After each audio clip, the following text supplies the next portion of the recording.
Well, Dave Despain, things are looking beautiful at the Daytona International Speedway. The chilly temperatures that have been with us for the last 4 days are gone. Temperature right now, 60 degrees. The forecast looks fabulous for the next week. Sunny, not a cloud in the sky, no wind to speak of, and it is time for the first Daytona 500 practice of Speed Weeks 2009, gentlemen. And as we said, the weather's beautiful. We know we have 57 cars here. We have a 2-hour practice this morning, an hour and a half this afternoon. But Larry Mack, after that, a lot of unanswered questions. Well, there is. You know, week after week during the NASCAR Sprint Cup Series season, we go to the racetrack, we have a practice session, we get ready to qualify, we qualify, and ho-hum, we move on to get ready to race. But this is qualifying practice for the Daytona 500. And there's all types of agendas down there. We have teams like the big teams.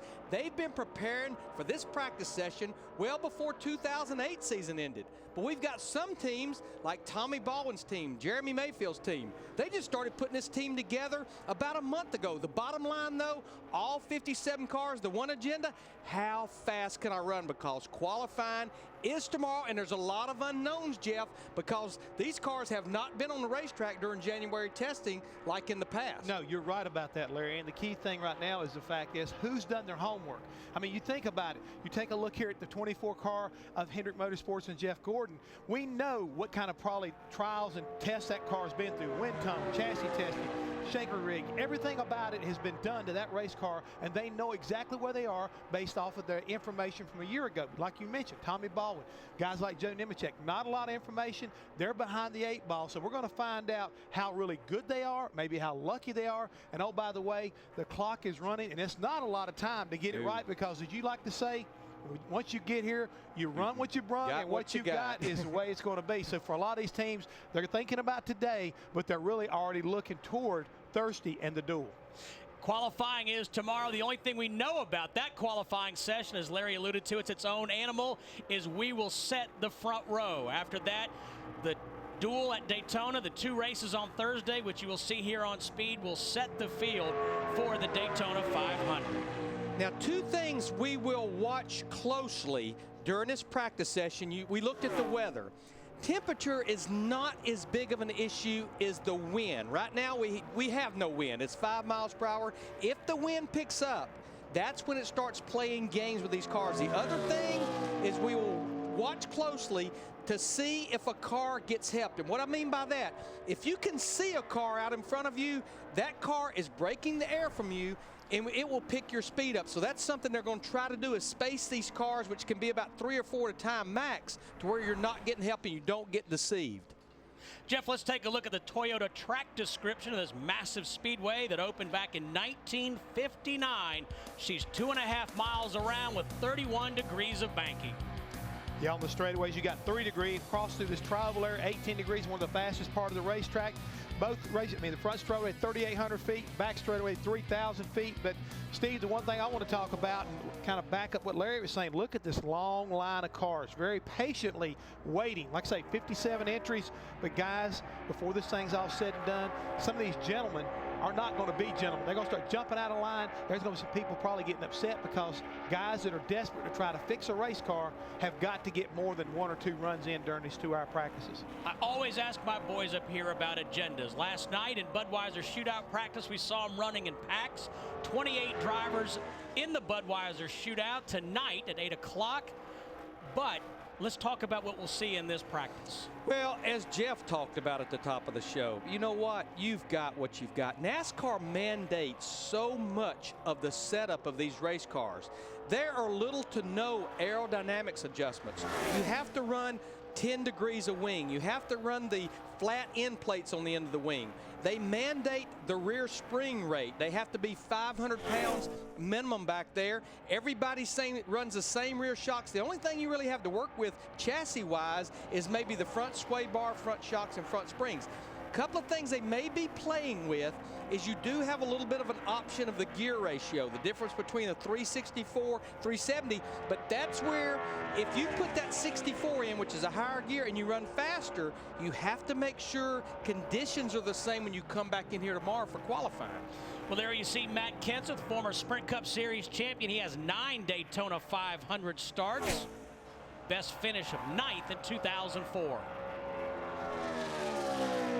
And we want to add that this is not a rule that you have to wait in line on pit road. NASCAR does not mandate that. It's a gentleman's agreement because everyone's on the same agenda trying to simulate a practice qualifying run. And we know when you qualify, you're out there by yourself.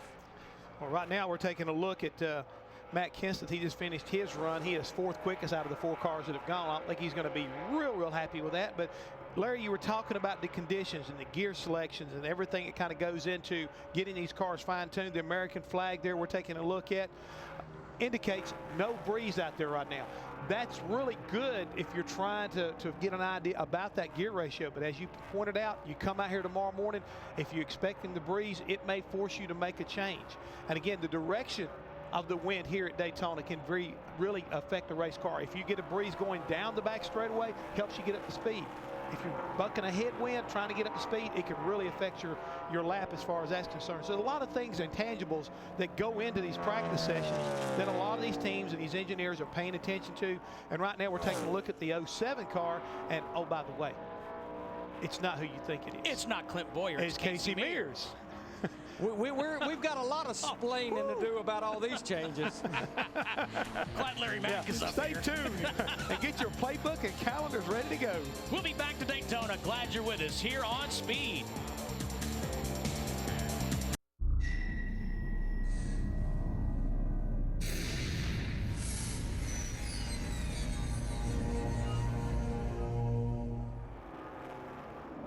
Back at the Daytona International Speedway, Kyle Busch down the back stretch. Is a 2-hour practice for Daytona 500 qualifying, which is tomorrow underway. We have an hour-and-a-half practice this afternoon.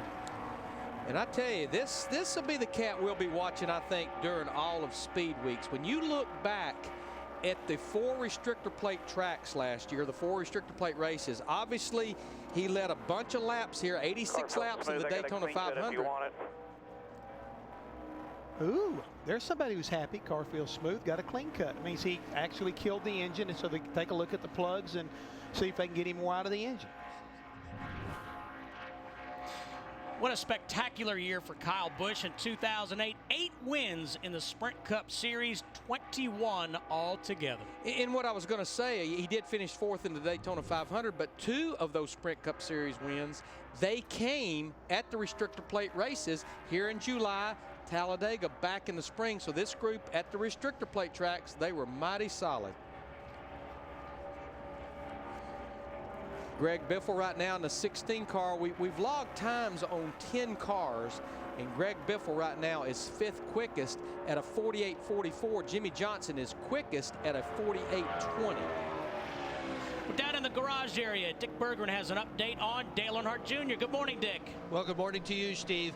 So many new teams, so many new sponsors, so much newness going on here at Daytona. I decided to hang out with a guy that has been around for a long time, Dale Earnhardt Jr. He's got basically the same crew. He's got the same race car. He ran at both of the events last year at Daytona. Importantly, that car qualified 3rd for both of those events last year. So they've got a known commodity. They know they've got a fast car, but they also know they've got a terrific driver in that Junior has always started in the top 10 for the Daytona 500. Matt Yoakum. Dick, I don't know of any driver in the garage area who's been more excited about the 2009 season kicking off than Ryan Newman. Counting down the days until it's Daytona 500 practice qualifying tomorrow. Very excited, this entire team. They built this race car over the past month. One of the very first cars built under the Stewart Haas banner. Newman has his old number from the old USAC midget days. A new sponsor, a new crew chief, so many new members on this team, but the same fire is still there. He wants to repeat as a Daytona 500 champion. He was counting down the days until he got to Daytona. Now he has to count down the minutes until he can roll off the grid and go out and take his laps here at the Big D. And you know what's interesting about Ryan Newman as we watch Bill Elliott in the 21 car? I might add the track record holder here at Daytona International Speedway, well before restrictor plates came into play. But we were talking to Ryan Newman and Tony Stewart yesterday, and I think everyone thinks that one reason that Tony Stewart hired Ryan Newman, besides he's a great race car driver, is the fact that they had the same background in open wheels. And contrary Tony and Ryan both said one reason that we felt like this deal was going to work so well, we have so much in common. We love the outdoors.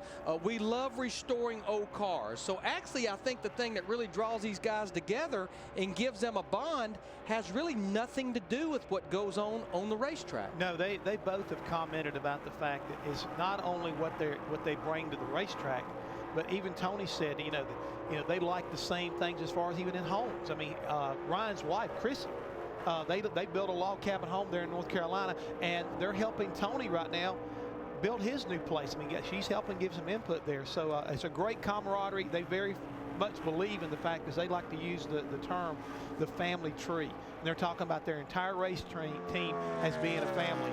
And I really think there are going to be some great things come out of that group before the end of the year. I mean, don't be surprised if those guys are able to get to victory lane. I mean, they're going to be tough. Martin Truex Jr. in the 1 car. We had Chip Ganassi on Trackside Live last night, and he's now a teammate. The 21 car, Steve, look what he's done right there. Jumped to the top of the chart right there. Bill Elliott got himself a pretty impressive lap. His first lap was good, Larry, and came right back there on that second lap and jumped ahead of Martin Truex Jr. It's a good lap for Bill, but I'm not surprised to see these DEI Ganassi cars running well as we watch Dale Earnhardt Jr. start his first run, because if you go back to the last few restrictor plate races of last year, 2008, all of the cars, Richard Childress's cars and DEI's cars with the ECR engine package, those guys really started coming to life. They really found something with this restrictor plate engine. Dale Earnhardt Jr. won the Daytona 500 in 2004. One win a year ago, that coming at Michigan. Talking about, I want to get back to Chip Ganassi for a second as we watch Dale Earnhardt Jr. He talked last night about how there was some pain involved in merging DEI and Ganassi, and he had some employees that they had to let go, but he was encouraged and happy to see a lot of those crew members working for other race teams down here in Daytona. Well, one of the things we mentioned at the top of the show was a lot of race teams that were put together in the final hours of 2008, even into 2009, like Tommy Baldwin Racing, like the deal that Tony Furr, Jeremy Mayfield, Cecil Tipton's put together, Jeffrey Bodine and Larry Gunsman's team. The great thing about that is it put people back to work. Now, when I look at their race teams in the garage area, the guys working on their car may have a lot of different shirts on, but you know what? The bottom line is they're working, and I think those guys need to be commended for what they've done. Dale Earnhardt Jr. jumps up second quick of 16 drivers to make runs here on the high banks of Daytona. Bill Elliott, the fastest. We'll be right back. Glad you're with us.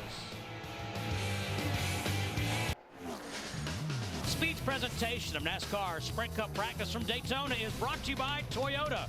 For the latest on Toyota racing information, visit toyotaracing.com. Toyota, moving forward. By Old Spice Swagger, the scent that makes a difference.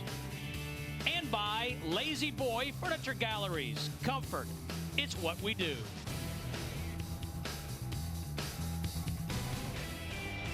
Good to see the 43 car back at Daytona, driven by Reed Sorensen. We've talked about changes, guys, since we've been on the air, and it was Evernham Motorsports, which became Gillette Evernham, and it's now known simply as Richard Petty Motorsports. Yeah, Ray Evernham is still involved as kind of an advisor, but there's no question Ray is going to turn more focus, I think, to doing some television stuff, helping develop drivers, and he's also become a track promoter here lately.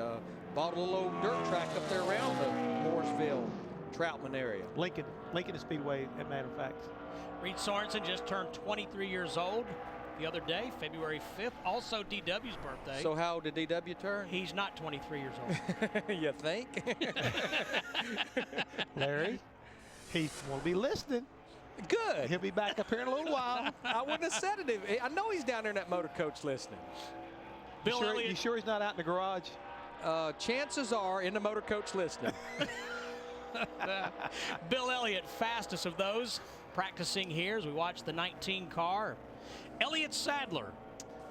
Hey guys, I think we'd be remiss not to mention the little ordeal he went through this past offseason. He had a very the busy ordeal of getting married, or the ordeal of being in and out of the 19 car.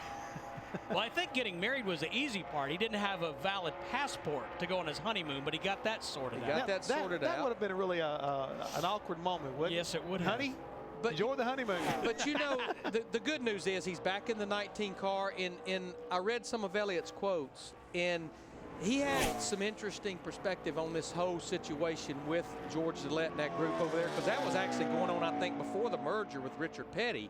He said, you know, we have not performed like we needed to, and I needed a wake-up call, and the race team needed a wake-up call, and we all feel better about things today. Sometimes when you have problems, unless you just really get after it and sort through it and maybe say some things and things happen you're really not excited about, they don't get any better.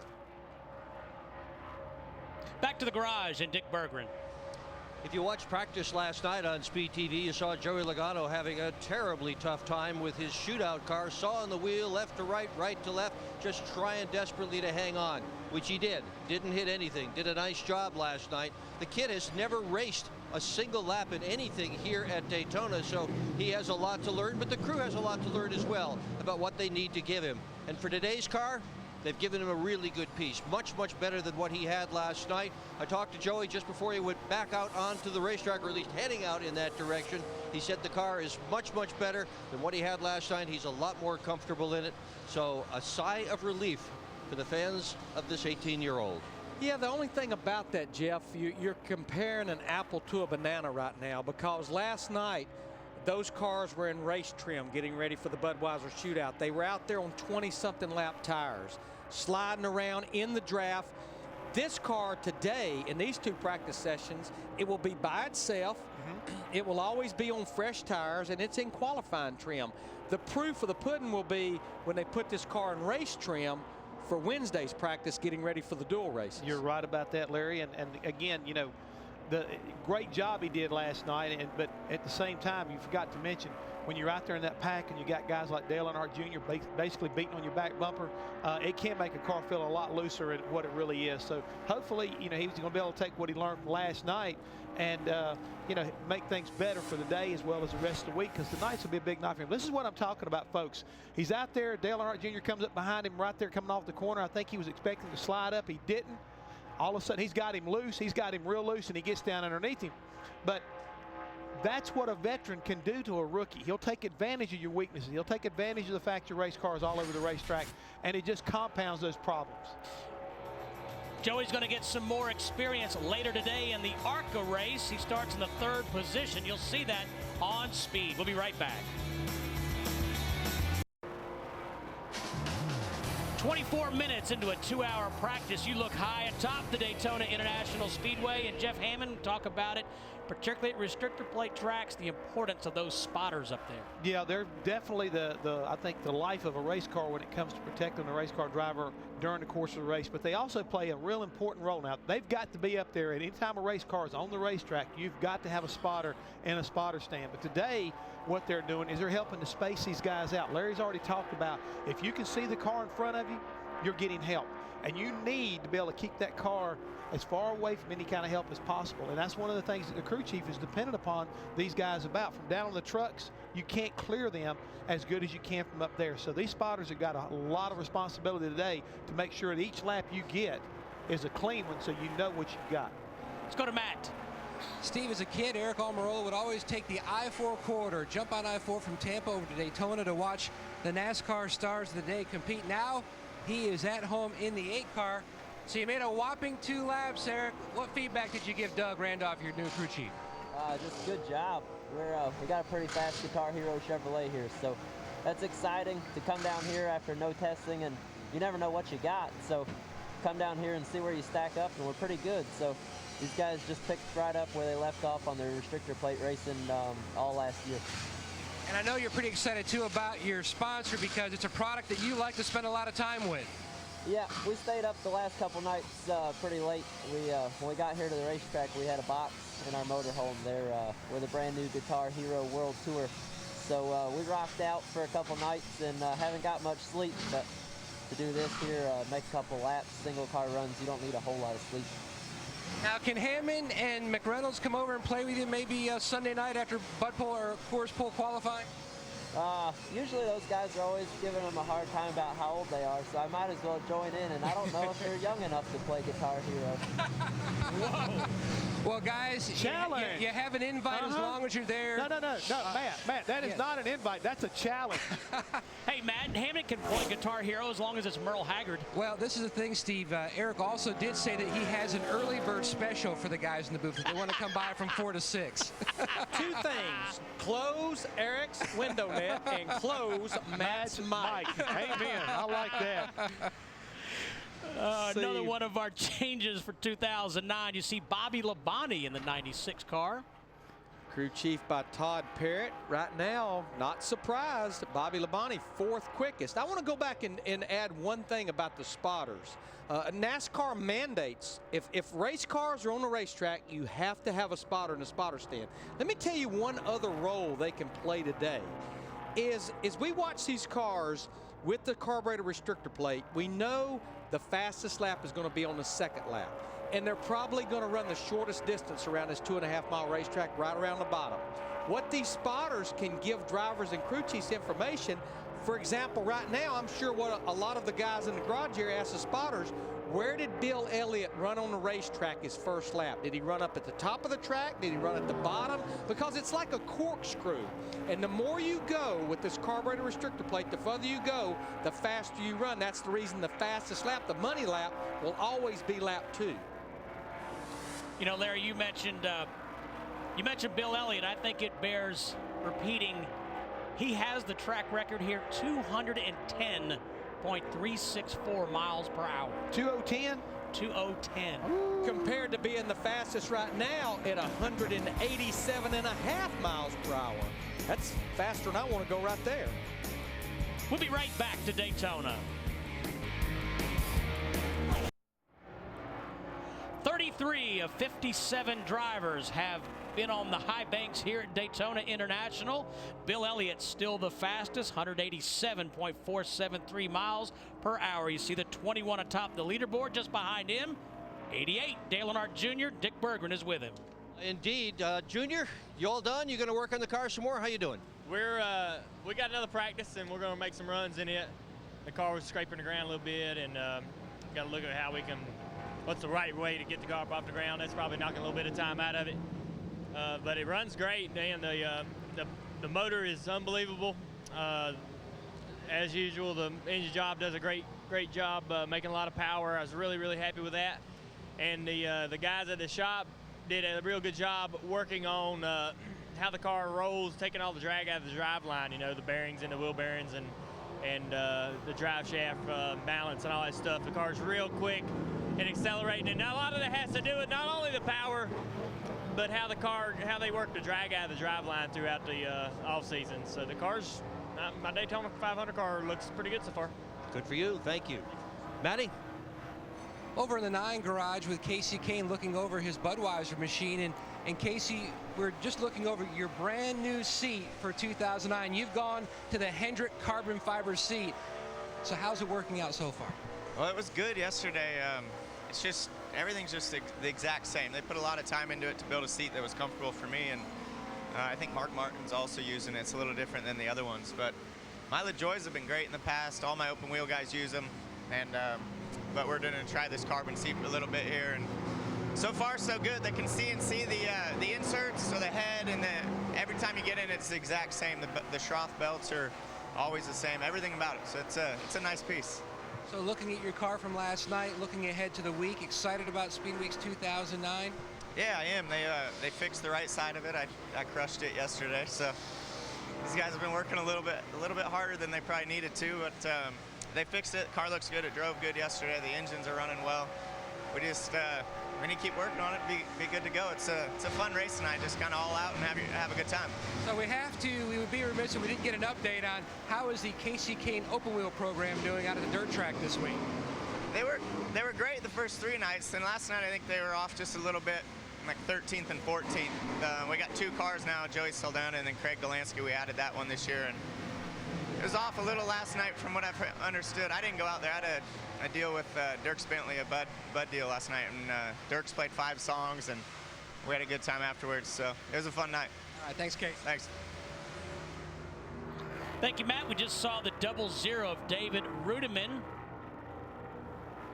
Joe Nemechek, one of the teams that Larry referenced, who's an independent team. This year we have 15 entries that are single car teams compared to 8 from a year ago. And right now, Joe Nemechek is planning to run the entire schedule. Right now they have cars ready for California in a couple of weeks, for Las Vegas.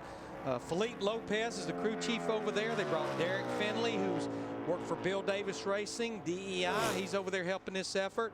Biggest thing, like Joe told me, I need to put something on this hood and on these quarter panels. And right now, he's 15th quickest out of the 36 cars that's actually made a practice run here. That's a good run right there. I mean, and it's going to be really tight. As far as what I can tell right now, it looks like it's going to be pretty tight with these guys who are trying to get in there and get them a good, solid, fast lap, so they got a little insurance in case they don't race their way in during the next week's duel here on Speed. Well, Jeff, there's a guy that hated to see last year come to an end. Jamie McMurray had 3 straight finishes of 3rd at the end of the season, 5 of the last 6 races in the top 5. And interestingly enough, to me, is that, you know, Larry Carter was his crew chief. Pretty dirty.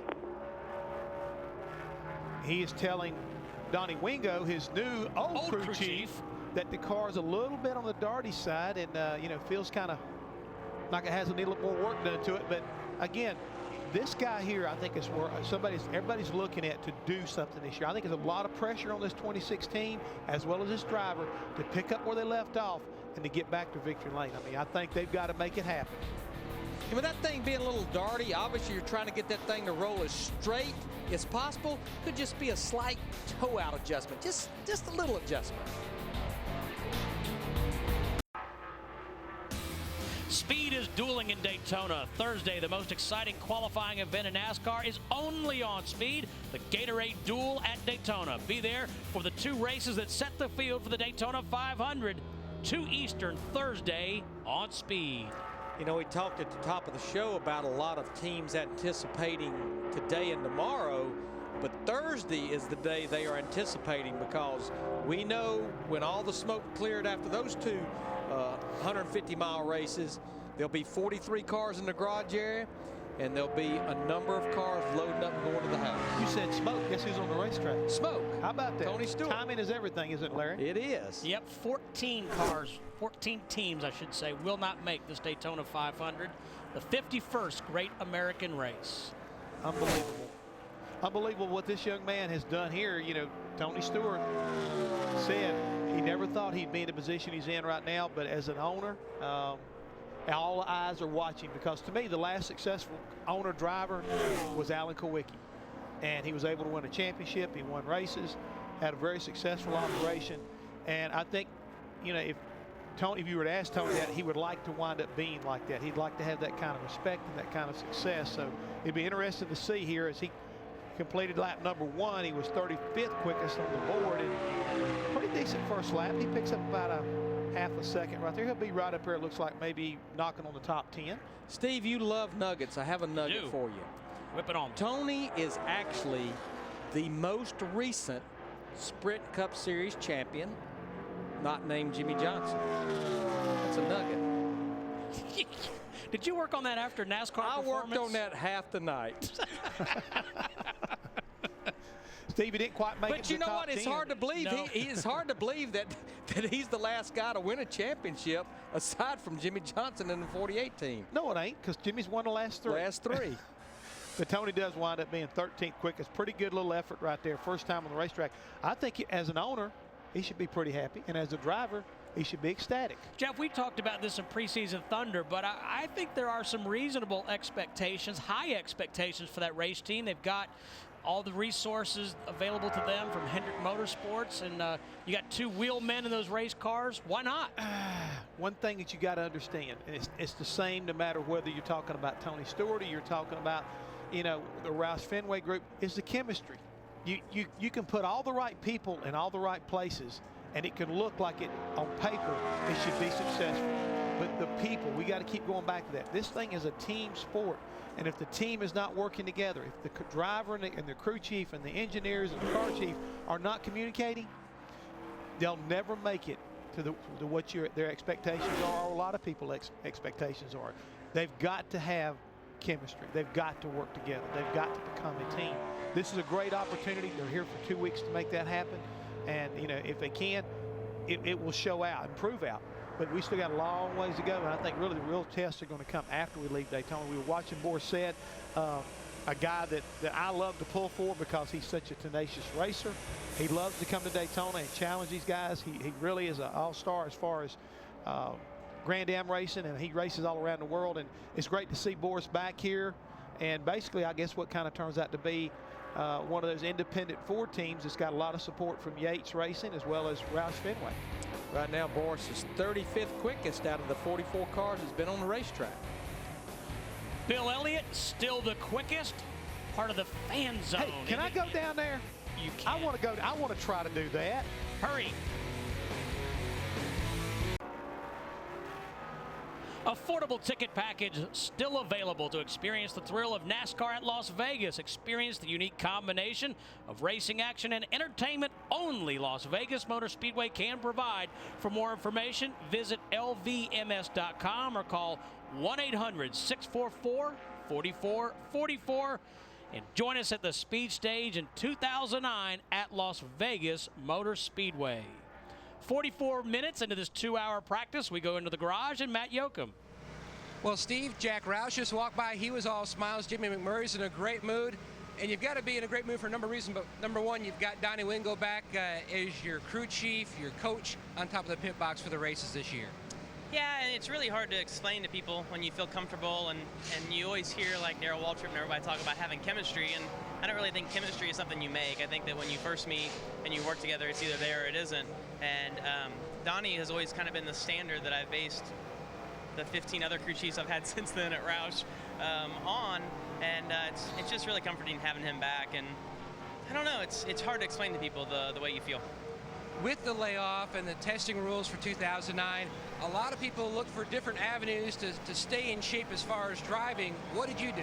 I went and raced my go-kart, and I did pretty well in Vegas. Went to the SCUSA Super Nationals, and I didn't race like the pro class, but I did race a shifter class and had like a 15-year-old kid show me up. He ended up beating me, but had a lot of fun. And then I came back down here to Daytona and ran horrible.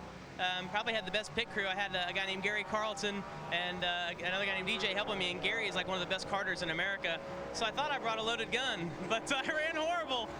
But we had a great time, and I got to come down here with my dad. NASCAR.com did this really cool article about my dad and I doing that. So you know, without the testing, I had a great winter. I mean, really laid back, and went and raced my go-kart because it's fun, first off, but also to kind of stay in shape. And you know, I do a fair amount of training, but you can only ride a bike so much, or run, or lift weights. You can only do so much of that, and to get back in the go-kart and actually drive that's the ultimate. Well, the car's up on scales. They're putting sticker tires, brand new tires in the car. They've already trimmed the side skirts on this 26 machine. Thank you, Mac. Former Daytona 500 champion Kevin Harvick on the racetrack. He won in 2007, and we saw Scott Riggs in the 36 just a moment ago. Great story there. Riggs teaming with former Daytona 500 winning crew chief Tommy Baldwin, another one of those independent teams we talked about as they try to make the Daytona 500. Well, that was a pretty sporty lap that Scott Riggs laid down for Tommy Baldwin as we watched Kevin Harvick in his 29 car. Right now, Riggs is 13th quickest, and once again, and we are biased in this booth, but you know what? I'm pulling for Tommy Baldwin because you know what? That's a race team that's 1 month old. Tommy and Beth Baldwin, they've poured everything they have into that race team, and here they are. It's just practice, 13th quickest. Our sport, obviously like all businesses across America, it's been hit by the economic times we're going through. It's people like Tommy Baldwin, the passion that he has, that's going to keep this sport up at the top. Interesting. Tommy said in the offseason people would look at where we are economically as a challenge. He sees it as an opportunity. Absolutely. It's all a perception and a willingness to take a gamble. I mean, it's not something that's going to just happen overnight. A lot of hard work's going to have to go into it, but it's off at least to a good start. Speaking of good starts, I don't think Kevin Harvick's going to be totally in love with that. He's wound up being 20th quickest after making his first effort on the racetrack in that number 29 car of Richard Childers Racing. Here's another guy that's trying to make a go at it, Tony Raines. And one other note, too, about Tommy Baldwin. Of course, he won the Daytona 500 with Ward Burton in 2002. And his driver, Scott Riggs, a guy that's got a lot of talent, feels like he's been kicked to the curb, so there's a lot to pull for with that race team as Raines in the 37 heads down onto the apron. Well, 51 of our 57 competitors have been on the racetrack here in the opening practice for the Daytona 500. Coverage of NASCAR Sprint Cup practice from Daytona is brought to you by Verizon Wireless. Call more people, use 0 minutes, only on America's largest mobile-to-mobile calling family, Verizon Wireless. By Old Spice Swagger, the scent that makes a difference. And by Toyota. For the latest racing information, visit toyotaracing.com. Toyota, moving forward. Kyle Busch in the 18 car. This has been his second run, and it actually, I believe it is his fastest that he's been. 48.28, he's 11th quickest. You know, one other thing about, you mentioned the single car teams that are here and the teams that's just been put together. What this is also a product of is this new car that we're racing now. Back in the day before this new car, you know what, Tommy Baldwin, Jeremy Mayfield, all these guys that put teams together, they couldn't go to another race team and buy a car that was going to be able to compete with the Jimmie Johnsons in the 48 car. But because this car, it has no gray area in it, you know what, you can go buy a car from Hendrick and you pretty much know body-wise it's probably not that bad off of what these guys actually have here. This car has really helped the situation with the single car teams, at least as far as being able to bring a car here to Daytona and be competitive. Let's go to Dick Berggren. With Tony Stewart, with not just a brand new car, but also a brand new team. Even the toolbox is new. Smoke, how's the thing going for you? So far, we're real happy. You know, everybody on this Office Depot Old Spice team has worked really hard just to get here. So really proud of these guys. Ryan was, I think, 6th when I came in, and we were 13th on the board. So really, really proud of our guys and the U.S. Army guys over there for Ryan, too. Bunch of people underneath your race car right now changing the exhaust system. What's going on? Just drug it a little bit on the racetrack, so they're going to go to a different pipe, and hopefully it'll clearance it enough to where we don't have to worry about hitting it on the racetrack. As good as you're running, had you expected this to come down here and be, well, about the top third? Well, I'll be honest, I didn't expect anything. I mean, I just have kept my mind open to whatever happens, and where we're at's where we're at. So when I saw Ryan go out, and at the time that he made his run and he popped up 5th on the board, I was beating on the steering wheel. I was pretty happy about that. It's like a proud papa right now. So just really happy. I mean, these guys have all worked so hard. And it's the first time that I've ever been at a shop during the off season. Normally we're off, you know, resting and relaxing somewhere, but been there just about every day with these guys, and you know, to see where they came from and how far they've gotten in such a short amount of time, I'm really proud of this group. Steve, when Tony got out of the car and just looked around at the crew, Bobby Hutchins and Darian Grubb, his crew chief, the smiles were everywhere. This is a happy place to be right now. Well, Dick, it's pretty impressive to come down to the Daytona 500 and be fast right out of the box. I don't care how talented you are as a driver. Jeff or Larry are as talented as your mechanics, your engineers, and all of that is. It's still impressive. When you talk about that, I had been in that situation one time before whenever Darrell Waltrip decided to start his own race team back in '91. And we went through some of the same things that these guys are going through as far as putting the car together, making decisions, working really hard during the offseason. And I know how, I guess you might say, the smiles are there for joy, but also sighs of relief, or smiles of relief, Steve, because you know, you don't want to come down here and have all the hype and all the attention that's been given to you kind of like disappoint. And I think being able to be successful off the truck, I mean, that's what I was talking about at the beginning of the program. Who did their homework? We're starting to see that. Guys like the Wood brothers with Bill Elliott, Martin Truex Jr., Tony Stewart, Ryan Newman. These guys are doing their homework, and it's showing. And we're looking at another one of those single car teams, Kirk Shelmerdine in his 27 car. Now, Kurt made the Daytona 500 back in 2006 and actually finished 20th. Now, even though Kurt over the last several years has been pursuing a driving career, I think something especially a lot of our new fans don't realize, so many of the wins and championships that Dale Earnhardt Sr. had, including a lot of wins here at Daytona, the man that was guiding the ship from a crew chief's position was Kurt Shelmerdine. I was going to say, you guys, both of you, matched wits with him atop the pit box for many years and many races. And I'm going to tell you what, though, Kurt, a lot like Hammond, he wrote a lot of the rules in the rule book. Thanks, Larry.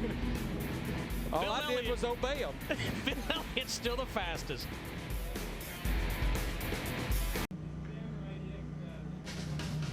Now that's an interesting ticket right there. Fans high atop the garage looking down on their favorite teams and drivers. And beautiful weather here at the Daytona International Speedway. We are under caution nearly 57 minutes into this 2-hour practice. I think it's awesome what so many of these racetracks are doing for our fans. You know, you have the fan area here at Daytona International Speedway, out at Kansas, Chicago Motor Speedway. They have where the fans can work between watching the two garage areas. Vegas. I mean, just look right there.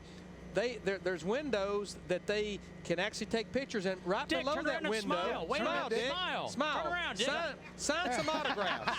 See, they're waving back. But right below that window, there's actually some little trap doors. They can hand the drivers, sign some autographs, Dick. Yeah. And you can actually sign autographs. It's fan friendly. Hey, what about Denny Hamlin on our trackside last night? He's going to give 4 tickets on his website, dennyhamlin.com, to every single race. But you have to send, you see Denny's car there, go online and send him a reason why you need the tickets. I think 4 tickets to every race. I think it's great. And like he said, obviously if you can't make it to the Daytona 500, well, you can look down the schedule and say, hey, I want to go to Richmond, or I'd like to go to Pocono, and you can go ahead and put your entries in early for the tickets that you'd like to win. And I like what he said. I want to see a story. Tell me a story. That's it. Well, you documented this yesterday, Steve, and our Jeff Hammond said this earlier in the year. This is a year about taking care of our fans. That's what we all have to do. You know what? It's what the racetracks are doing. We talked to Robin Bragg, president of Daytona. They continue to drop ticket prices across the board everywhere at all the racetracks. There's not a major league sport that does things for fans like the promoters of our racetracks. You have free parking at a lot of areas of the racetracks. You can't go to an NFL football game and carry a cooler with your food and your drink in there. I'm telling you, the racetracks are trying diligently to help our fans, and that's what we have to do. Steve, I mean, the bottom line is we didn't build this. They did. They gave us an opportunity to get it to where it is, but, you know, without the fans, we wouldn't be the sport we are today. Saw Carl Edwards in the garage area, and his teammate Greg Biffle for Roush Fenway Racing out on the racetrack. The only drivers who have yet to get on the track, Carl Long, Kelly Byers, Norm Benning, James Harvey Hilton, and Jeffrey Bodine. It's good to see Jeffrey back at the racetrack.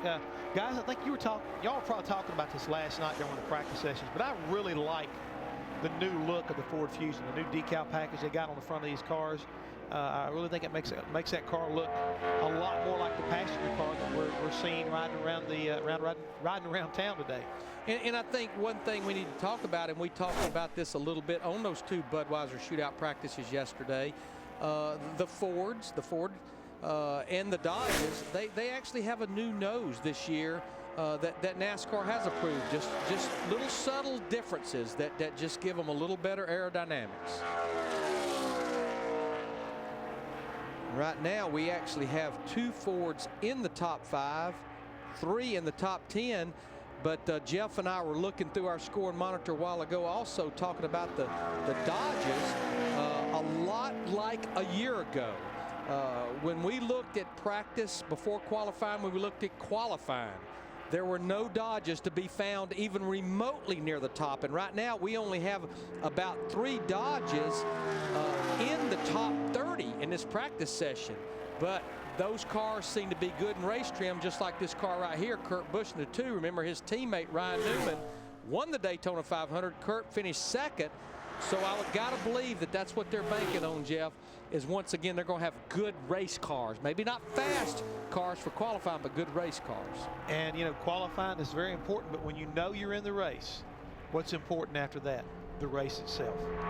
And we should point out, a year ago, Kurt Busch started 43rd in the Daytona 500 and finished second. And I think he started at the back of the pack in the July race in a backup car and ended up finishing in the top 5 as well. There's a new combination. You may see a lot of this going on during the course of this year. Max Jones, basically general manager over at Yates Racing, talking to his new driver right there, Bobby Labonte, in the Ask.com car. I talked to Max Jones yesterday, who is, you know, certainly partnered up with Doug Yates. Yep. And I said, Max, perseverance paid off, didn't it? Because if you remember last year, both of their race cars, they were not fully sponsored all year long. It was hit and miss. This year, the 98 car, Paul Menard with Menards on it, and then the 96 car, Bobby Labonte, who also is partnered with Hall of Fame Racing. They have the Ask.com on there, so you could see a smile on Max's face yesterday. Oh, definitely so. As we're taking a look here, another independent car not sponsored this year is Mike Wallace.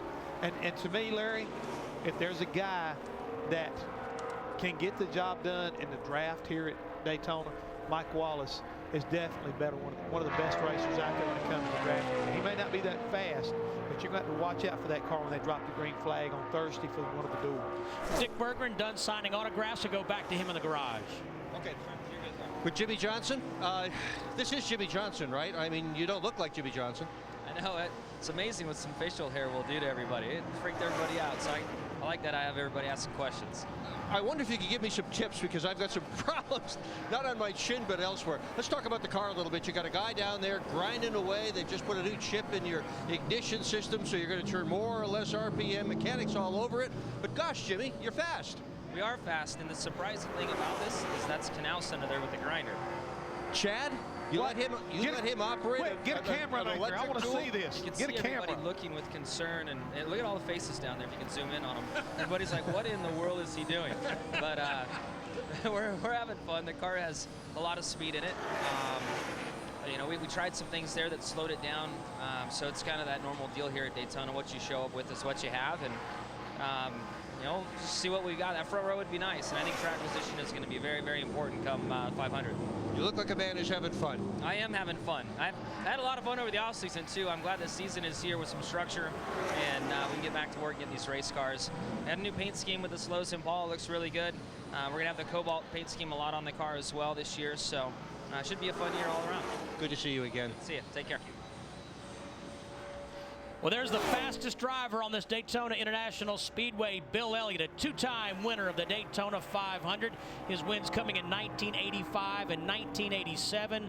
9 top 5 finishes for the man from Dawsonville, Georgia. Well, he stepped it up just a little bit more. He becomes the first car to run in the 47-second bracket, 47.96. And that's kicking up close to, let's see, I'm trying to look at the miles per hour. Hey, that's awesome, Bill. Sorry about that, guys. Hammond's on time. I couldn't help it. I couldn't help it.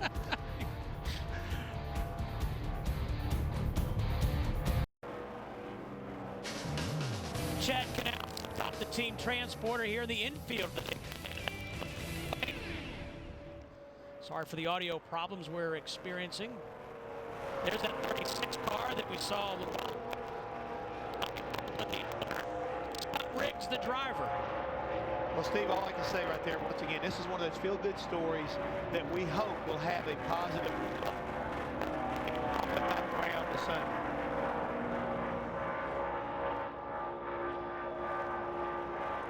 And again, we've got some audio challenges. We're going to shut cars.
back in business. We apologize for the audio difficulties, and yes, I know it was some of our best work. It was. We let it breathe, baby. We let it breathe. They've been telling us to let it breathe for 9 years. Yep, there you have it. Michael Waltrip, 37th overall. I know Michael Waltrip, and I will guarantee you that he is not showing his hand just yet. Probably will not show his hand until qualifying tomorrow. Remember, he did sit on the outside of the front row last year for the Daytona 500, and I just think he's playing games. There's no reason to show your cards. You show your cards, it'll make people work harder. Well, Michael won this race 2001 and 2003.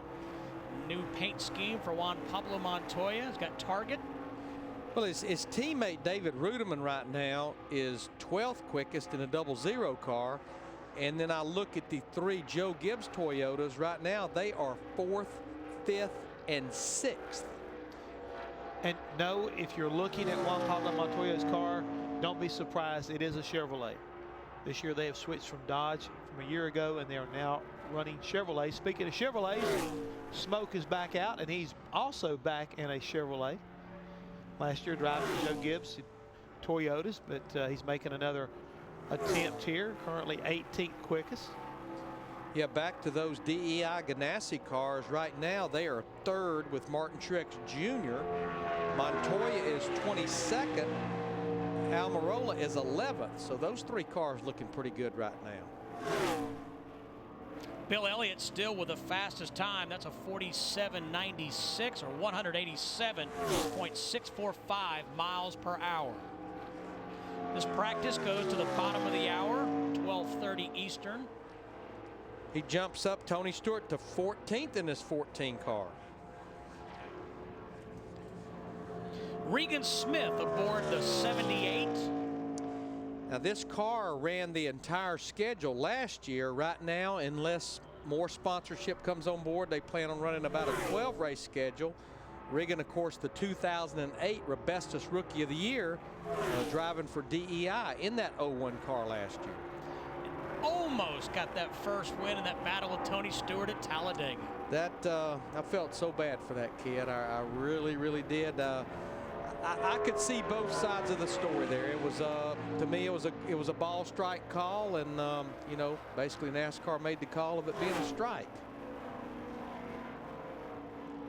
Said he went below the yellow line, and of course he would argue I got forced down there by Tony Stewart, but there it is. Tony. That is going to say that was the judgment call. He was not forced down there, right, according to NASCAR's rules. So you don't go out of bounds. But you guys talked about it last night. We're watching the 78 car talking about the yellow line. Now it's a double yellow line to try to get everybody's attention, to let everybody know that it's a lot like driving down the highway. When you see a solid double yellow line or double yellow line like that, you don't pass.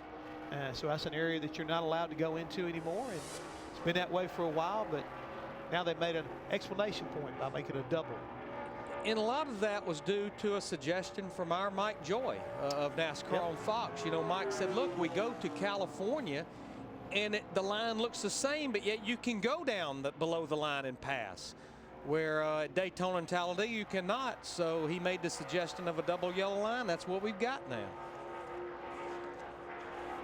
Boy, this has been a busy guy. Are the simplest ones. That's it. Just paint another yellow line. This guy has been awfully busy. I know a lot of the teams, a lot of the drivers, they've not been on a racetrack since Homestead. Maybe this guy hadn't been on what you actually call a racetrack, but he's been doing a lot of racing. He's been driving the wheels off of whatever he's been in, and most of the time it's been off-roading. The Dakar rally, as well as he went to Laughlin and ran another race out there. Actually won that one. Yeah, and finished very well in the Dakar. I mean, he was in the top 5, finished 3rd. So, yeah, Robbie Gordon has been having a very busy off season. And right now he is currently 7th. I mean, in that 7 car, he's 40th, which is now a Toyota. He's one of the other guys who made a change as far as manufacturers during the offseason. However, tonight he'll be back in the Dodge he was running from a year ago. Because that's the rules. Since the Budweiser shootout is set by the manufacturer, 7 drivers from each manufacturer, you have to participate in the same type of car you drove last year. Now, I want to ask you guys a question. Last night during the final Budweiser shootout practice, I was listening to Kurt Busch, and he told Pat Tryson, my car feels really good. It feels really comfortable, but not a lot of speed right now. We talked about that a while ago. We saw this exact same thing out of the Dodge camp 1 year ago. They didn't have the speed, but they worked very hard. Pat Tryson, Roy McCauley with Ryan Newman in the 12 last year. They got those cars to driving good, and I will guarantee you no different than tonight, but the same with the dual races that will be on speed next Thursday, and then the Daytona 500 on Fox Sunday a week from tomorrow. When the guy that goes to victory lane, he will not talk about how fast his car was. He'll talk about how good his car drove all day long. Let's go back to the garage and Dick Berggren. Well, Steve, the teams with the $20 million sponsors, they're up at the other end of this garage area in the enclosed spots, and they've got a couple of different cars and big tractor trailers full of equipment. Jeff Bodine's here with a car that last year was driven by Dave Blaney. It's a used race car. The engine in it, well, the team is owned by Larry Gunzelman, who's had race cars for 30 years. This is the second new engine Larry Gunzelman has ever had in his whole life. Crew chief Doug Richard, he was the crew chief the very first time Dale Earnhardt won a NASCAR Big League Championship. The driver, Jeff Bodine, has seen the best and the worst of Daytona. He won the 1986 Daytona 500. And in year 2000, he endured one of the most horrific crashes ever seen at this speedway when his truck got up in the air, end over end, side over side, took all the sheet metal off, most of the roll cage, but he survived. He's back here. They're ready to go racing, and these guys want to get in the show. That's the goal. Matt? Dick, one guy in the show but very excited about his time so far in practice is Martin Truex Jr. Top 5 on the board. Yeah, that's not usual for us here. Usually the past few years, we've always been pretty far back, so just got to thank ECR, everybody there working on the motors. Man, anything will run, I'll tell you. Real proud of them. Excited about the weekend. The guys have been working hard all winter, and they've been, since Talladega last year, they've been real excited about coming back down here and seeing what we can do. So far, the car's really good. It's got a lot of speed in it, and Bono usually saves a little bit for qualifying, so hopefully that's the case this weekend. A lot of people interested of how things are working as far as the Ganassi bunch and the old DEI bunch merging, working together. It's going great, I think all our cars are real fast today, and it's just a testament to the guys and their hard work. And they went through a lot this winter. A lot of people were talking about the merger, but one thing stayed the same, and them guys were working hard. They were at the shop doing all they could, and it's showing here today. So hopefully, like I said, we can maybe get a little bit more speed out of this, our Bass Pro Chevy, and have a good shot at the pole tomorrow. It'll be the first time we even had a shot at it, so I'm pretty excited. And he is currently third on the board, Steve. Well, Matt, last night, Juan Pablo Montoya said how much he liked Martin Truex, and then Chip Ganassi backed it up and said, you know what? We had to get a better teammate for Juan Pablo. Hence the merger. And I think so far it looks like everything's looking pretty good, at least for Martin Truex Jr. He's third quickest, and looking pretty good for Bobby Labonte. We were watching him a little earlier in this practice session, discussing things with Max Jones, general manager over there at Doug Yates Racing. And right now, they're putting in some pretty impressive times for that Ford. I mean, he is the fastest guy in a Ford, 7th quickest. Now, this car that he's driving here, it's the same car that Travis Quapple sat on the pole at Talladega back in the fall of last year. It was brand new there, so not surprised to see these guys. Heads up. Up to second quickest. 48.02, 187.4 miles per hour. They got a fast race car. We're going to try and keep you updated. This car is locked into the Daytona 500. Car owner points from the 38, not to mention the fact that Bobby Labonte, former series champion. You know how you say it? Ask and you shall receive. I believe he's got it. Got some speed. He got it. I need some speed, boys. Be there.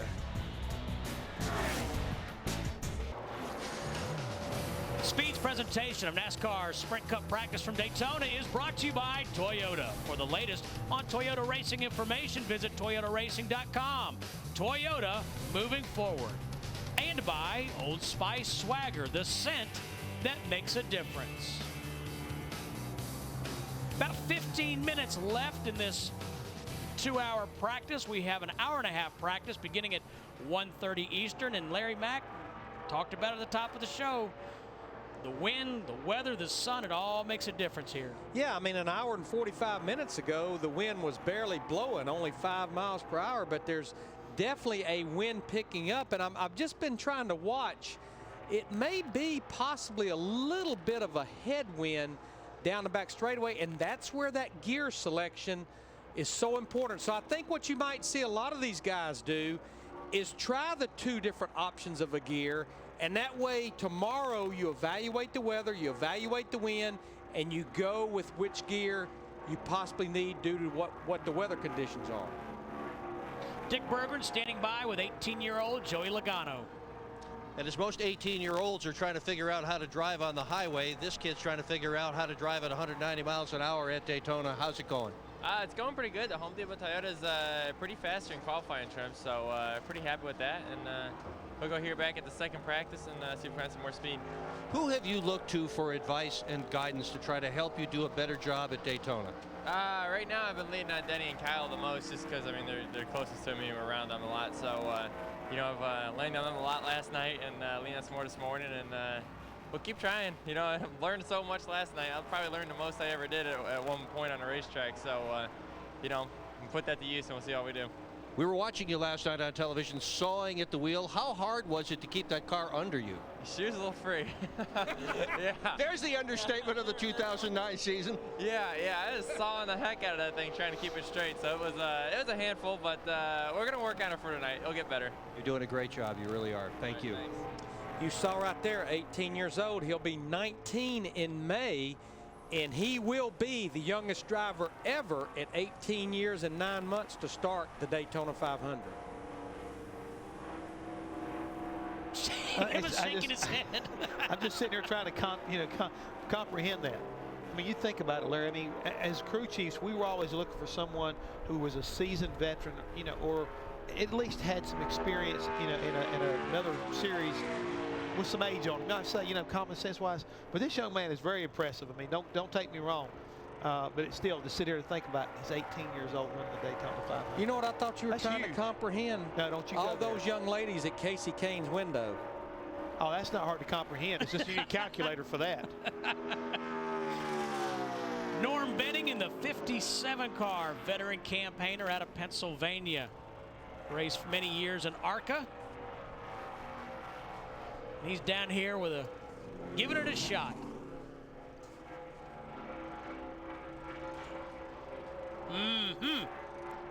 Making friends with the inspectors. I love you guys. Mean it. Love you guys a lot. But I think that right there, I think that just makes a statement about Tony Stewart's mindset right now. He is laid back. He's having fun. A little story about Stewart Haas Racing. Right before, there's the other Stewart Haas car, Ryan Newman in the 39 car, but there's 150 employees at Stewart Haas Racing there in the Concord, North Carolina area. And it was about 27 or 28 degrees on Tuesday before the haulers were getting ready to head out down here. And Tony Stewart, Ryan Newman included, gathered every employee of Stewart Haas Racing, and they gathered outside the shop before the haulers left with the haulers parked there. And they had 4 guys at the wind tunnel. They waited about 30 minutes on those 4 guys because Tony said, we are not taking this picture until every employee we have is present. Well, after the picture, Tony kind of got his rookie truck driver preoccupied while some of the other team members went to the back of that brand new trailer and put a big rookie stripe on the back of that hauler driver's truck to drive down here and said rookie truck driver wrote on it. Tony's having fun right now. Well, the opposite of rookie is that guy, 74-year-old James Hilton out of Inman, South Carolina. See his last or most recent win, 1972, 30 current drivers not even born. Unreal. Again, he was the rookie of the year way back when. I mean, I've known James Harvey Hilton since I came around this sport, and he is truly one of the guys that you can't get him out of here. You can't get him away from the racetrack. You don't believe that this man doesn't love stock car racing. I mean, it's just unbelievable how many times he has put deals together to either run ARCA, to be in a truck race, to be in a nationwide race. Now he's right here back once again at Daytona trying to get into the 500. And the oldest driver to start a Daytona 500, Dave Marcus, 60 years old, back in 2002. And you know, I think it was last year that James Hilton was trying to qualify for the 500, and at one point of that race was right there on the fence of making it into the Daytona 500. And Jeff, Jimmy Hicks just handed me a note. The year James Hilton was Rookie of the Year, 1966. I was 10 years old at the time. See, that's one of the times right there that guy is somebody's not, that I'm not as old as they are. This is true. You know, once. But now there's another guy that works for us. I think was pretty close to being around during that time. Man named Waltrip. I'm not mentioning no names, but I'm not going to disagree with you. You keep digging that hole. I'm going to let you take care of it. When he gets up here, he's going to have a long laundry list as far as he'll get the last say. We've got Mike Skinner in his 23 car. This is about 4 race deal with Mike Skinner. They do have Hendrick engines, and Slugger Labby that won the Daytona 500 a few years ago with Michael Waltrip is the crew chief on this car. Just thought too where Mike's going to be with Randy Moss Motorsports in the Truck Series, and they have acquired his number. He's been running number 5, and they're actually going to be a 2-truck effort in the Truck Series. Wasn't it about a couple of weeks ago, Mike Skinner really did not have anything going on, and now he's got a full-time Truck Series ride as well as this ride for several races. Well, a couple weeks ago, we were down here for preseason Thunder, and he wasn't even sure at that time. No, but again, perseverance. That's one other thing about racers and people who work in this sport. They persevere. They figure out ways to overcome. And I think Mike's a great example of how bad do you want it. He goes out, and he and his wife Angie, they start beating the bushes. They start putting deals together. And now he's here at Daytona, and he will be in the truck race. Also, got an excellent chance of making this race here come next Thursday. I mean, I'm not too sure they're going to be fast enough based off what we're seeing right now to have a car that'll qualify fast enough. But Mike's a great drafter. Larry, you know that. He can get the job done here. Yeah, I think Mike knows he'll have to race his way in. It's not going to happen with speed. Mark Martin is 5. This will be his last run in this practice set. We only have about 7 minutes left. Right now, Mark is 12th quickest.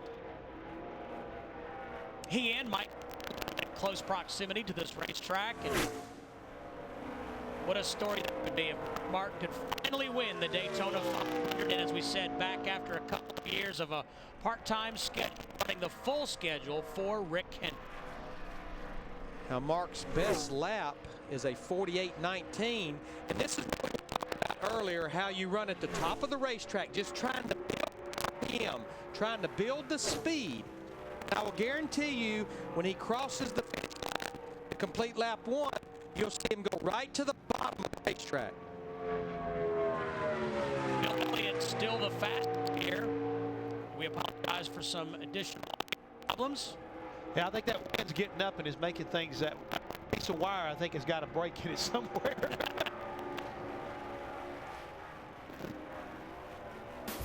We'll take a break at the clock.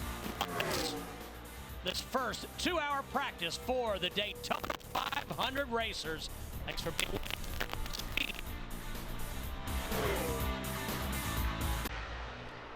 Welcome back, everybody, to Sprint Cup practice for Daytona 500 qualifying. Down in the fan zone here at the Daytona International Speedway, I'm John Roberts alongside of Hermie Sadler and Randy Pemberton. And you know what? If you read all the reports a couple of months ago, Wood Brothers Racing was supposed to be done, over with, shut down, never to race again. Well, look at what's going on right here. A past champion and Bill Elliott, Randy, is the fastest in this practice session. Reminds you of the 70s when they brought out David Pearson. They only ran selected races, and they said during this year's Lowe's Motor Speedway Sprint Cup Media Tour, look at, this gives us the best opportunity to concentrate on specific races and do the best we can for our sponsor. I'm not surprised to see somebody like a Bill Elliott up front here. They have different objectives, you know, so do the guys that are just outside the car runner points of top 35. Different objectives. A lot of the guys we're going to keep an eye on throughout the next couple of days are these, you know, the so-called go or go home teams, Kurt Shelmerding being one of those. Yeah, you look at Bill Elliott at the top of the speed chart, but JR, what's more intriguing is from 46 fastest all the way down to the bottom of the grid are all go or go home cars, starting with Kurt Shelmerding, who we're seeing right here on the racetrack. He's right now 46th fastest. From 46 all the way down to 55th fastest, all guys that have to get a good qualifying lap in tomorrow. And this is the kind of practice session where we pay a lot of attention to speeds because, as we mentioned earlier today, you're going to have the front row locked in tomorrow, along with 3 go-or-go-home cars are going to be guaranteed a position in the 500. So speed tomorrow matters in a big way. Well, it certainly does for those guys. I'm not so sure how much it matters to the majority of the field that is locked in to the qualifying races. Because I took a poll through the garage area and I asked some of these crew chiefs, hey, if you guys come down here and you're pretty sure you can't win the pole, what are you trying to do? They said, we want to build as much downforce into our race cars as we possibly can because we want it to stick to the racetrack at lap 20 or 25. We're not concerned about winning the pole. We're concerned about winning the Daytona 500 and getting a good qualifying spot through the duels. And I think that's one thing, Randy and JR, we don't talk about enough, to the fans, is these guys are trying to get in on speed. Whatever they can to make the car go fast, that's what they want. These other guys, as Randy says, as we see Scott Speed, he's up to, looks like 32nd. Yeah, 32nd fastest right now. These guys need speed. The other guys that are locked in, they want comfort. This Daytona 500 is going to come down to handling.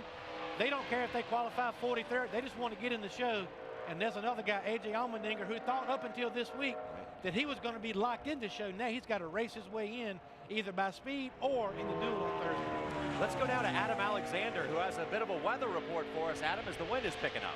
Well, and that's one interesting thing we should point out is weather can play a huge role in who's on the pole here tomorrow. You talk about it, JR, the winds certainly have picked up, and for a short period of time, the sun went behind the clouds. It was significantly cooler. And one thing you will hear all drivers talk about, if it's windy during qualifying tomorrow, that can make a big difference in where they make their qualifying run in relation to the speed chart. So Hermie, as a driver, how much of having a good run in qualifying is being prepared and how much of it is just that good old-fashioned racing luck? Adam, 2 great points. The wind can be a ticket into the Daytona 500 or a pass to go home. If you hit it the wrong way going down that back straightaway, a tailwind's worth a lot. And as far as track temperature, grip is not a big deal, but if it's cooler in the morning, a little bit more tape on that front grille to get that extra speed could make the difference of getting in or going home. Clint Boyer in the 33 is locked inside the top 35, despite the fact that that's a new number, so he doesn't have to worry that much about qualifying in the middle of the pack. But I guess, Randy, when you look at this, talk about being all over the charts. It's either front row, doesn't really matter much from 3rd through 39, and then after that for the go-or-go-homers, it means everything. It does. I mean, they're here to lay down a lap. We've come to Daytona and Talladega before and had a go-or-go-homer sit on the front row, and we wondered, man, why is that? Well, you drop the rag and 6-8 laps into the race, they're going backwards because they've done different things to their race car to make them do that. The same case here. Bill Elliott, they need to get in this race. They need to do that for their sponsor. They're doing everything they can to get flat-out speed. I'll guarantee you there's 25 cars in there that's not what they're concerned about. They want to turn a good lap, Hermie and John, but they also want to make sure their car handles at 15 or 20 laps on the racetrack, and it's a whole different ball game. Hey, if you come down here with one bullet to make the Daytona 500, right, you want to control what you can control the most. You can control mostly how fast your car will run by itself. You can control that. That's what you want to do. It's hard to really describe the emotions that go into these go-or-go-home teams because it means so much to make this season-beginning race, the Daytona 500, the biggest one of them all, and it is absolutely gut-wrenching if you come down here and have to go home. But just a sign to say how valuable it is to make this race. If it wasn't valuable, there wouldn't be 57 cars down here trying to make it in to the great American race. As we take a look at more single-car runs on this racetrack, got Travis Quapple in the 28 out there, and he's another one of those guys coming in without points. Yeah, it really is. And we've seen year after year, JR, making the Daytona 500 gets you off to such a great start. If you missed the Daytona 500, look back last year to the 10 car, which is now really the 44 car. Patrick Carpentier missed that race. It seems like every time you miss the Daytona 500, Randy, you spend all year trying to dig yourself out of that hole, points-wise, morale-wise, sponsor-wise. This is a race you must be in to be in contention for this championship. Yeah, and that is true. You have to be in the Daytona 500, but you also have to be in those first 5 races as well. I remember back when Jeff Burton went over to Roush and he had Buddy Parrott as a crew chief. They went to Atlanta, 4th or 5th race of the season. We were talking about them being contenders to win a championship. Rained out, missed the race, took them forever to recover. So Daytona, they have to get in this show. The last car is out on the track right now, making the final qualifying run of this practice session for Daytona 500 qualifying, which will take place tomorrow. And guys, if you think about what you miss when you miss the 500, you miss that track time in the duels. We talked to Patrick Carpentier last year. Once he got out to Vegas, when he hit Vegas practice, that was the first time he raced since his qualifying lap at Daytona. There's no way for us to sit here and really, you know, we can't sit here and explain to everybody how important it is qualifying for the Daytona 500, but these guys have worked all winter, even with no testing, as we've talked about. As we see Scott Riggs, Tommy Baldwin, look at there, JR, 16th fastest for a team that's basically less than a month old. Good job by those guys. Perfect example of somebody taking advantage of an opportunity that's, you know, been cracked open in this sport. To come down here, Tommy Baldwin has done a great job, got a hold of Scott Riggs, plugged him in that race car. You know, they could actually be a factor in the Daytona 500, certainly in qualifying. Tommy Baldwin's won it before. Yeah, he's won the Daytona 500 before, and a guy like Scott Riggs, he's got to feel like he's got something to prove to be shuffled out with not a full-time ride. A lot weighing, you know, as far as what Scott Riggs can do in that car. But I think it's a good idea. You know, not a lot of driver-owner combinations. I mean, as far as drivers owning their cars being successful, interesting to see what Tommy Baldwin can do as a crew chief and putting people together around him. And especially being a single car team and a multi-team world here, the dream is definitely alive for these guys to make the Daytona 500, and everything is resting on either qualifying or racing in that Gatorade duel when it comes down to Thursday. So teams are wrapping up. They're starting to talk about what they found out on the racetrack and seeing exactly where they need to go before a lot of them, 28 cars as a matter of fact, have to change their focus completely after this qualifying practice, back to concentrating on the Budweiser shootout this evening. Well, that's going to be fun for these guys.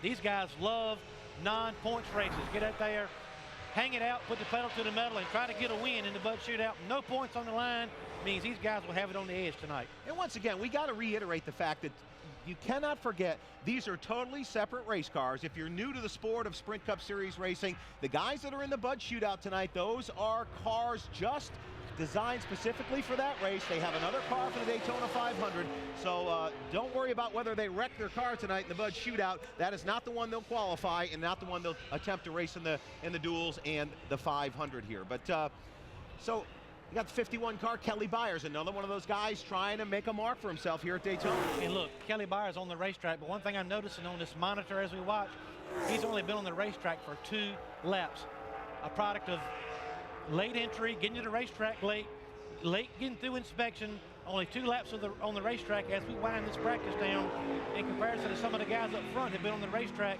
8, 9, 10 laps. A big disadvantage for this 51 car to overcome as far as getting a fast lap, Randy. Yeah, I mean, seriously, Hermie, though, most of the guys only made 2 or 3 runs. It was about all they could get with 57 cars out there. I was in the garage area and was checking around. We see Ryan Newman there in 9th. He's the guy that jumped out at me because it was exactly 1 hour into qualifying when Ryan did that number right there, or 48.17. Bill Elliott did his early. Bobby Labonte's somewhat early. Martin Truex there in 4th ran out early. Joey Logano's number was put up early. That was when it was much cooler. When Ryan Newman blistered that lap right there, it was a lot hotter on the racetrack. I think he might be somebody to look at. Who else we got? Got Jeff Gordon, Jamie McMurray, 18th and 19th. David Reagan in the 20th spot in his Roush Fenway Ford. And it's hard to imagine that one little lap on the racetrack can make such a difference, but it could mean everything when it comes to making the Daytona 500. Marcus Ambrose, somewhat of a new team in the 21st position. Then it's Vickers, the Biff, Juan Pablo Montoya. Then it's Kansas, Travis Quapple, and a lot of eyes on these 2 Richard Petty Motorsports racing teams of A.J. Allmendinger and Reed Sorensen. Just like normal, you look at this rundown of practice, nothing really stands out that's really telling as far as what's going to happen tomorrow. Not one manufacturer dominating one side or the other. Michael Waltrip is a 2-time Daytona 500 winner. He's looking for a good qualifying effort. He practiced in the 39th spot. So let's take a look at now what's coming up on speed for the rest of the day. As we said earlier, we got you covered flag to flag, bumper to bumper, door to door, and wall to wall. NASCAR Live is next. Sprint Cup practice coming your way at 1:30 Eastern time. We'll be back with another NASCAR Live at 3 o'clock Eastern time. And don't forget the ARCA race at 4 o'clock. After that, we'll have you covered on race day. And when we come back for NASCAR Live, we're going to take you out to the beach. And we hope no one steals that surfboard before we get a chance to get back there. The work continues in the Cup Garage, and we'll be back.